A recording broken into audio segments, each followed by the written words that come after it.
Hello बच्चों, क्या हाल चाल। उम्मीद आप सभी अच्छे होंगे और आपकी पढ़ाई भी बेहतरीन चल रही होगी।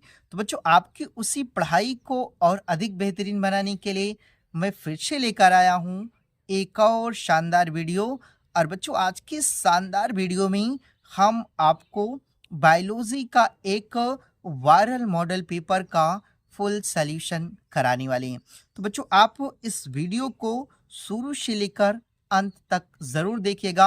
और बच्चों, अगर आप शुरू से लेकर अंत तक इस वीडियो को आप देख लेते हैं तो इसमें ऐसे बहुत सारे प्रश्न हैं जो कि आपके जो 3 मार्च का आपका यानी कि बायोलॉजी का पेपर होने वाला है, उसमें इन प्रश्नों के आने की बहुत अधिक ना चांसेस हैं। ठीक, तो आइए बच्चों, बिना देर किए हुए इस वीडियो को हम शुरू करते हैं।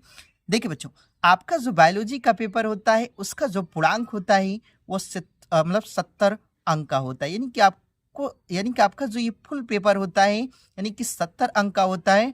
और इसके लिए जो आपका समय निर्धारित होता है वह 3 घंटे 15 मिनट का होता है। ठीक, तो देखिए, इसमें आपको निर्देश में दिया रहता है कि इसमें देखिए, जो शुरू के आपको 15 मिनट दिए जाते हैं वो आपको प्रश्न पत्र पढ़ने के लिए दिए जाते हैं। ठीक, तो आपको जो 15 मिनट दिया जाएगा प्रश्न पत्र पढ़ने के लिए दिया जाएगा, और जो 3 घंटा आपका समय दिया जाता है वो आपको इस प्रश्न पत्र को हल करने के लिए होता है। ठीक, तो देखिए, उसके बाद दूसरा इसमें निर्देश दिया है कि सभी प्रश्न करने अनिवार्य है। यानी कि आपको जितने भी प्रश्न इस प्रश्न पत्र में दिए हैं सभी प्रश्नों को करना आपको अनिवार्य रहेगा। ठीक, तो ऐसे बच्चों इसमें क्या किया रहता है, निर्देश दिया रहता है। ठीक, तो आइए शुरू करते हैं जहां से आपका ये प्रश्न पत्र शुरू होता है। ठीक, देखिए, आप में जो सबसे पहले होता है, देखिए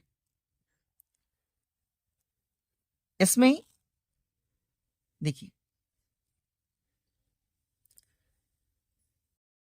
शुरू से कि देखिए सही विकल्प चुन करके अपनी उत्तर पुस्तिका में लिखिए। यानी कि आपको सही विकल्प चुन करके अपनी उत्तर पुस्तिका में क्या करना है, लिखना है। ठीक, तो देखिए, पहला जो आपका वो विकल्पी प्रश्न दिया है का नंबर वो दिया है कि बहुभ्रूणता खोजी गई। यानी कि जो बहुभ्रूणता यानी खोज की गई वो किसके द्वारा की गई थी। ठीक, तो देखिए, पहला ऑप्शन आपका दिया है कि ल्यूइन हॉक द्वारा। ठीक, दूसरा है महेश्वरी द्वारा, तीसरा है विंकलर द्वारा, और जो चौथा है कपूर द्वारा। ठीक, तो देखिए बच्चों, जो बहुभ्रूणता खोजी गई थी वो किसके द्वारा खोजी गई थी, लिविन हॉक द्वारा। ठीक, तो आपका ये जो बच्चों पहला ऑप्शन है वह सही हो जाएगा। यानी कि जो बहुभ्रूणता खोजी गई थी वो किसके द्वारा खोजी गई थी, लिविन हॉक द्वारा। ठीक, उसके बाद देखिए, ख नंबर आपका दिया है कि संदेश वाहक, देखिए संदेश वाहक आरएनए। ठीक, संदेश वाहक आरएनए यानी कि एम आरएनए का निर्माण होता है। यानी कि मैसेंजर आरएनए का निर्माण होता है तो कहाँ होता है, देखिए केंद्रक में होता है।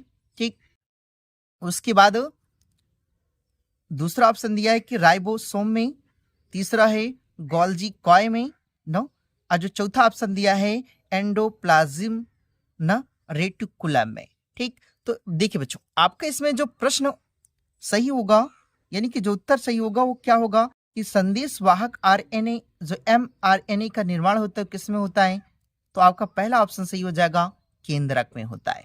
ठीक, तो देखिए उसके आगे अगला जो प्रश्न है, देखिए अगला जो प्रश्न दिया है कि ग नंबर जीनी अभियांत्रिकी से प्राप्त होता है। यानी कि जीनी ना अभियांत्रिकी से प्राप्त होता है। तो पहला दिया है कि सुनहरा चावल जिसको गोल्डन राइस कहा जाता है। ठीक, इससे दूसरा ऑप्शन है ग्लूकोज से। ठीक, तीसरा है गेहूं से, और जो चौथा ऑप्शन आपका दिया है मक्का से। ठीक, तो देखिए बच्चों, जो जीनी अभियांत्रिकी से प्राप्त होता है तो क्या प्राप्त होता है, सुनहरा चावल जिसको आप गोल्डन राइस कहते हैं। ठीक, तो ये आपका ग नंबर में पहला ऑप्शन सही हो जाएगा। ठीक, उसके बाद घ नंबर है बच्चों कि देखिए दुधवा राष्ट्रीय उद्यान स्थित है। ठीक, तो कहाँ पे स्थित है, देखिए पहला ऑप्शन दिया आपका हिमाचल प्रदेश में। ठीक, और दूसरा ऑप्शन दिया है उत्तर प्रदेश में, तीसरा ऑप्शन दिया है कि मध्य प्रदेश में, और जो चौथा ऑप्शन दिया है अरुणाचल प्रदेश में। ठीक, तो देखिए दुधवा मतलब राष्ट्रीय उद्यान जो स्थित है वो कहाँ है आपका, उत्तर प्रदेश में। तो यानी कि आपका जो दूसरा नंबर है वह क्या हो जाएगा, सही हो जाएगा। ठीक, उसके बाद बच्चों देखिए आपका दूसरा प्रश्न शुरू होता है जो होता है अति लघुत्तरी प्रश्न। ठीक, तो देखिए अति लघुत्तरी प्रश्न होता है, तो इसमें जो पहला आपका प्रश्न दिया है कि देखिए स्तनपान अनर्थ के एक गर्भ निरोधक के रूप में 2 लाभ लिखिए। ठीक, तो आपको क्या लिखना है, देखिए इसके यानी कि स्तनपान अनर्थ की एक गर्भ निरोधक के रूप में कितने लाभ, 2 लाभ पूछ रहा है। तो आपको देखिए पहला लाभ क्या लिखना है, आपको लिखना है कि यह एक प्राकृतिक उपाय है। कौन बच्चों, स्तनपान, यानी कि यह एक प्राकृतिक उपाय है जिसमें किसी प्रकार की दवा या साधन का उपयोग नहीं किया जाता है। यानी कि इसमें किसी भी प्रकार का की दवा और साधन का उपयोग नहीं किया जाता है, जिसके कारण इसके दुष्परिणाम ना कि क्या होते, बराबर होते। ठीक, तो ये बच्चों क्या हो जाएगा, आपका पहला लाभ हो जाएगा। उसके बाद इसी में आपको दूसरा लाभ क्या लिखना है, देखिए इसमें आपको दूसरा लाभ लिखना है कि यह एक पूर्णतः प्राकृतिक उपाय है। यानी कि जो स्तनपान है ना, यानी कि वह क्या है, वह पूर्णतः प्राकृतिक उपाय है, और इस उपाय के कारण, यानी कि इस उपाय के कारण जो शिशु होता है ना, उसे पूर्ण रूप से पोषण प्राप्त होता है। यानी कहने का मतलब है कि जो शिशु होता है, यानी कि स्तनपान से उसे पूर्ण रूप से क्या होता है, पोषण प्राप्त होता है। और माता और शिशु, यानी कि जो माँ होती है और जो शिशु होता है, दोनों के बीच यानी कि भावनात्मक रूप से क्या होता है, बढ़ता है। ठीक, यानी कि दोनों के प्रति जो भावना होती है वो क्या होती, बढ़ती है। आपका ये क्या हो जाएगा, 2 लाभ हो जाएगा। ठीक, तो आप इस प्रकार 2 लाभ क्या कर सकते हैं, लिख सकते हैं।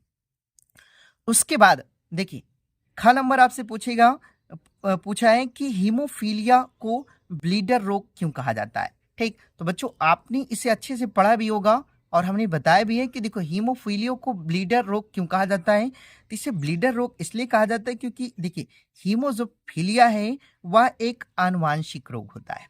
क्या होता है बच्चों, एक आनुवांशिक रोग होता है।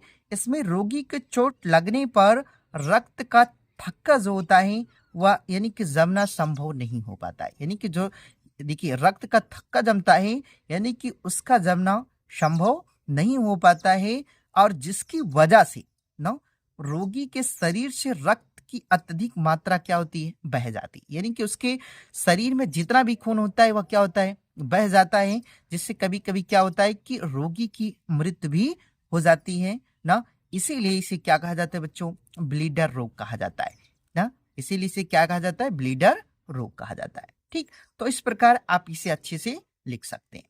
ठीक, उसके बाद देखिए अगला जो ग नंबर प्रश्न है कि जैव प्रौद्योगिकी से आप क्या समझते हैं। ठीक, तो देखिए जैव प्रौद्योगिकी किसे कहते हैं बच्चों, तो देखिए जैव प्रौद्योगिकी एक ऐसा ना, यानी कि एक ऐसी प्रक्रिया है जिसमें मानव उत्पाद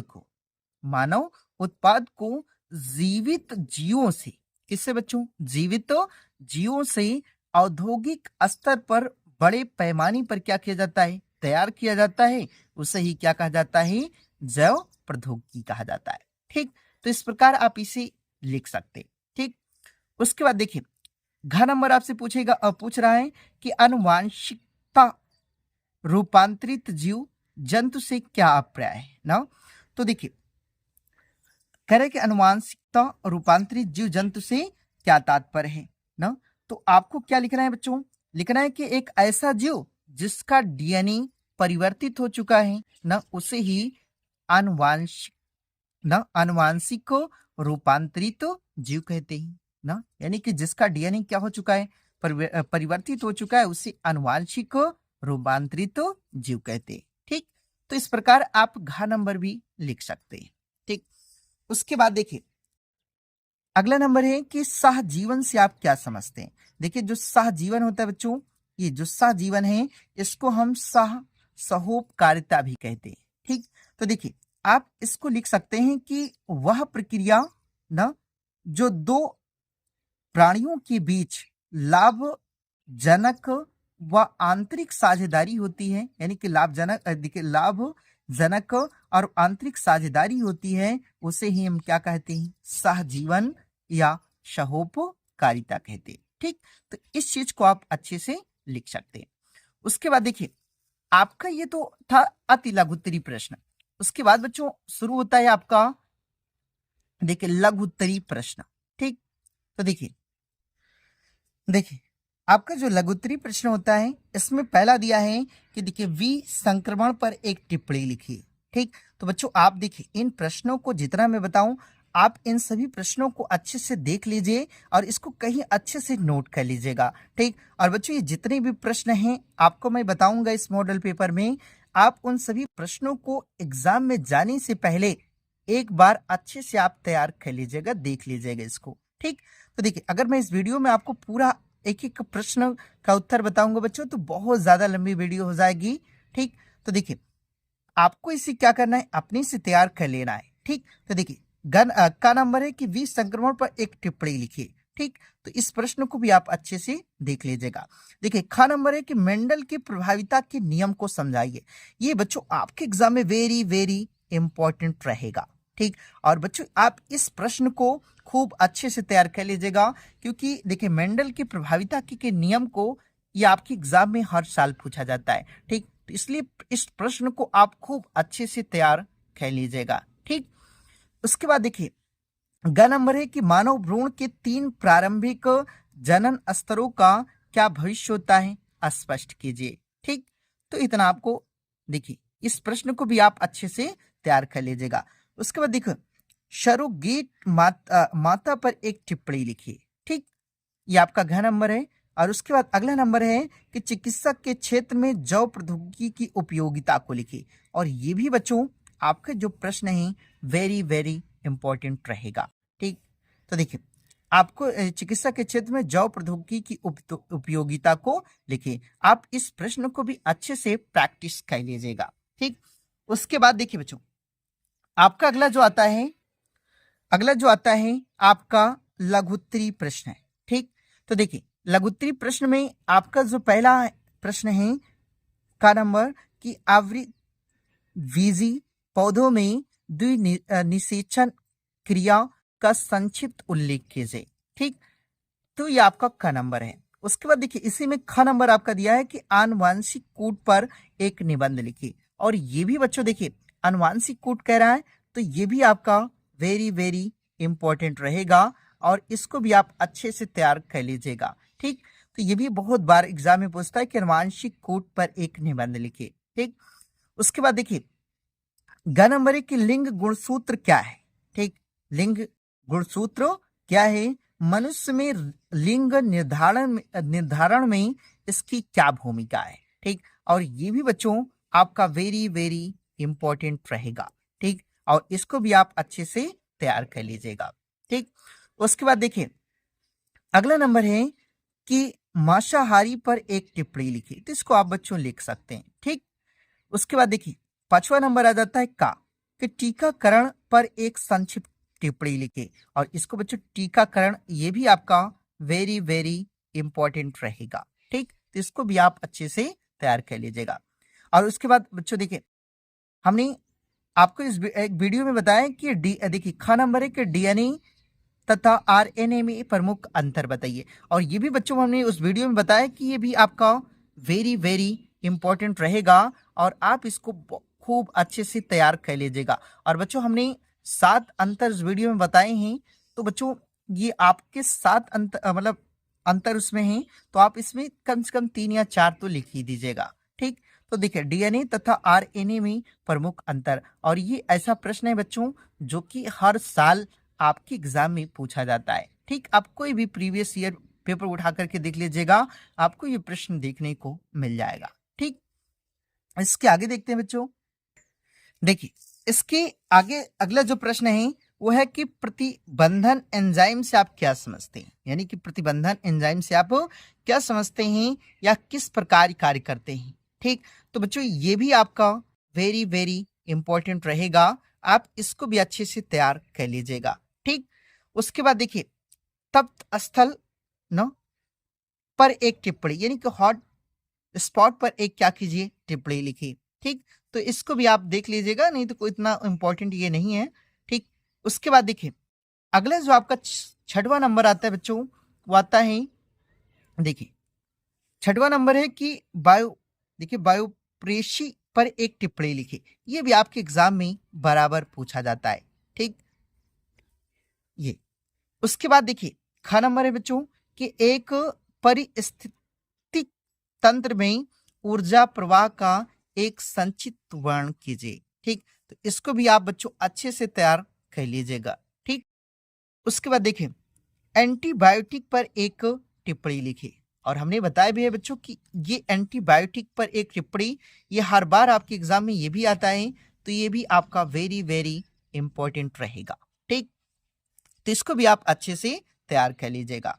उसके बाद घ नंबर है कि देखिए पर भच्छी पर एक टिप्पणी लिखी। ठीक, तो इसको भी बच्चों आप तैयार कर लीजिएगा अच्छे से। ठीक, और हमने आपको बताया भी बच्चों की वीडियो के शुरू में ही कि ऐसा पेपर है, इसमें जितने भी आपके प्रश्न हैं वो सभी आपके 3 एग्जाम यानी 3 मार्च का जो आपका बायोलॉजी का पेपर है उसके लिए सभी प्रश्न आपके इंपॉर्टेंट रहेंगे। ठीक, तो इसको भी आप अच्छे से तैयार कर लीजिएगा। उसके बाद बच्चों देखिए जो 7वां नंबर होता है आपका दीर्घ उत्तरी प्रश्न होता है। ठीक, तो देखिए इसमें जो पहला है कि एक आवृत बीजी पौधे के जीवन चक्र का चित्रात्मक निरूपण कीजिए तथा इसकी प्रमुख विशेषताएं समझाइए। ठीक, तो ये भी आपको अच्छे से तैयार करके जाना है।